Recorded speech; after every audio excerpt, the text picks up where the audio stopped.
वाबियो सुनो ਤੁਹਾਡੇ अब्बे की खबर जिसके नाम पे आप लोग वाबी हैं, मोहम्मद बिन अब्दुल वहाब अल मुतवफ़्फ़ा 1206 हिजरी। उनके 6 बेटे थे। बेटों के नाम सुने, अली, हुसैन, हसन।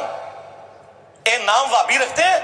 अरब मुल्कों में आपके पासपोर्ट पे मोहम्मद अली हसन हुसैन लिखा हो ना, आपको साइड पे कर लेते हैं। और वाबियों के अब्बा जान ने अपने बेटों के नाम ये रखे हुए थे। ये तुसी केड़े वाबी हो? ये वाबी वो हैं जो एंटी शिया हैं, सऊदिया की फंडिंग के साथ एंटी ईरान है। ये कुरान और सुन्नत वाले नहीं है वाबी। ये वाबियों के इमाम जिनके नाम पे वाबी फिरका बना हुआ है, उनका बेटा है अब्दुल्ला। उसने किताब लिखी सीरतुर रसूल, जो वहाबी मुफ्त तकसीम करते हैं। पीडीएफ रखा हुआ है, हमने भी अपनी वेबसाइट पे रखा हुआ है, सीरतुर रसूल। और ये वो किताब है कि अर्रहीकुल मख्तूम, जिसे सऊदीया का सबसे बड़ा शाह फैसल अवार्ड जिस किताब को सीरत की मिला था ना, सफीउर रहमान मुबारकपुरी रहिमहुल्लाह, कुछ अरसा पहले ही फौत हुए हैं, चंद साल पहले। उस किताब में इस किताब के हवाले हैं। इससे अंदाजा लगाएं ये कितनी बड़ी किताब है। सीरत की पहली किताब इब्न इसहाक ने लिखी, अनस इब्न मालिक के शागिर्द।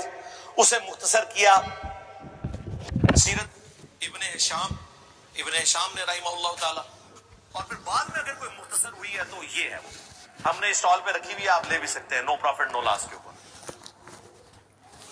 उसमें आप ये जरा सुने कि वो क्या लिखते हैं।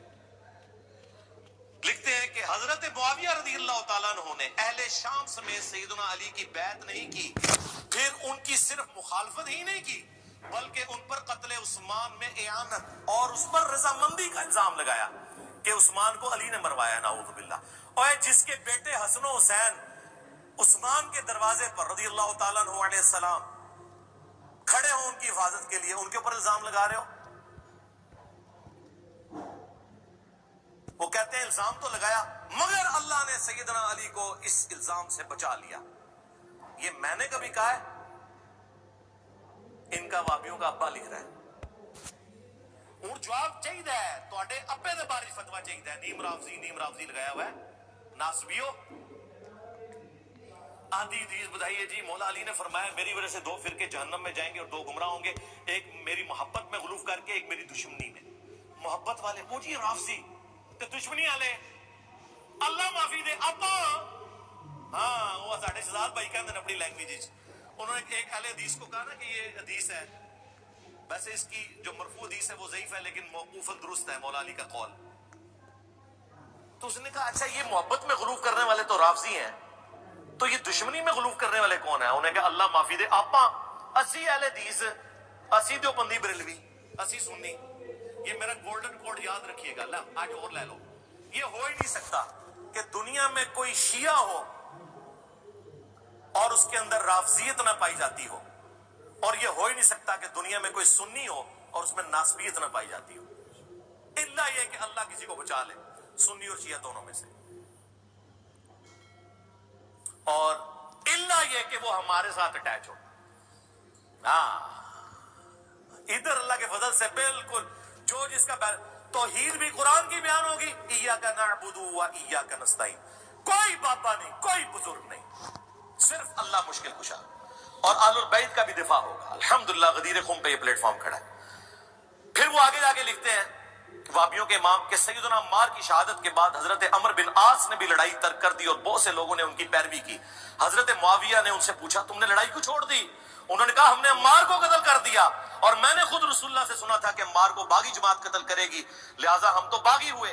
मुआविया बोले खामोश रहो, तुम ऊंट की तरह अपने ही पेशाब में फिसल रहे हो। हाँ, ये बातें करोगे तो मेरे फौजी मुझे छोड़ जाएंगे। मैंने तो अपने फौजियों को कोई और ही कहानी करवाई हुई है। अल्लाहु अकबर। फिर अगली बात वो कहते हैं बचने के लिए, क्या हमने उनको कत्ल किया है? उनको तो अली और उनके साथियों ने कत्ल किया, जिन्होंने लाकर हमारे नेजों के दरमियान फेंक दिया है जी। ये मुहद्दिसीन कहते हैं कि पहला बंदा जिसने अपनी गलती की इतनी बातिल तावील की है ना, वो ये बंदा है। और ये हदीस मुस्नद अहमद में भी मौजूद है, ये वहां से उन्होंने नकल किया है। लेकिन कमाल है, इसके ऊपर जो मौला अली ने जवाब दिया ना, वो फिर उन्होंने नकल किया साथ। मौला अली ने फिर फक्की दी है جب مولا علی کو خبر پہنچی نا کہ عمار جو میری طرف سے شہید ہوا ہے وہ میرے کھاتے میں ڈال دیا انہوں نے کہ جی میں ساتھ لایا ہوں اس لیے مخالفین نے شہید کیا ہے، تو مولا علی نے اس کے جواب میں کہا کہ اس کا مطلب یہ ہے کہ معاویہ یہ کہنا چاہ رہا ہے کہ حمزہ کا قاتل رسول اللہ ہے کہ نہ عہد میں لے کے آتے نہ کافروں کے ہاتھوں حمزہ قتل ہوتا. کڈی وڈی پکی ہے، مولا علی بھی پکیاں دیندے سن.